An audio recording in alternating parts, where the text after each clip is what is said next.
I've probably never been a part of a draft where you literally accomplish everything that you want. There are always, whether it's opportunities or players or some other facet that either doesn't go your way or maybe it's a bit ambitious. So we're really pleased with how we're coming out of the weekend. But the reality is no roster's perfect. Our roster isn't perfect, and we're going to continue to look for opportunities to improve it. Yesterday, how you would feel at the end of the weekend if you still had Baker Mayfield on the roster.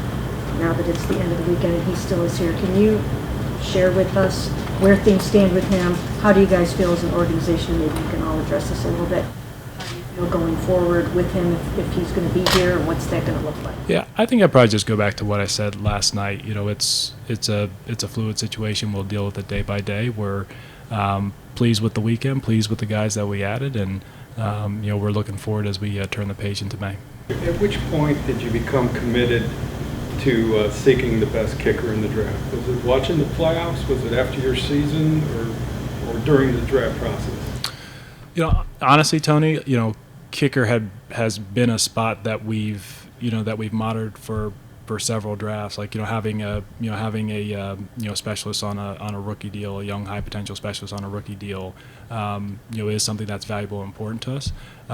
But just like with anything, the value and just the opportunity cost of when you're considering that player, is important. So I wouldn't say it's something that was new in terms of our thing. I think we all know in this room how difficult it is to kick, here in Cleveland. So Cade, we certainly think has the raw talent to do so.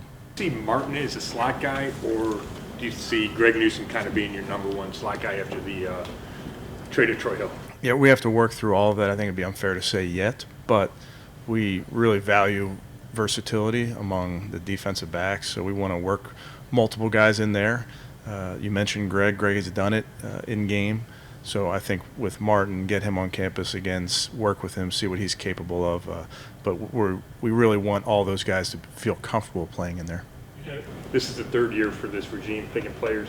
Does it feel like it's a lot different from 3 years ago as far as the roster feels more established? Maybe you went into it not feeling like you had to address as many holes. Well, say 3 years ago we were doing it from home, so in that sense it feels a lot different. But no, I think I talked about this a little bit last night on the radio. Years ago we were drafting rookies so they could come play on our team because we had holes on our team. We wanted to get to a point where we were drafting players that were going to have to compete for any kind of playing time at all, and I think that's where we've gotten to now. So. We weren't really drafting for need necessarily in these last couple days. We were drafting for best player for the most part, and these guys are going to have to come in and compete. There have been some questions about depth in different rooms.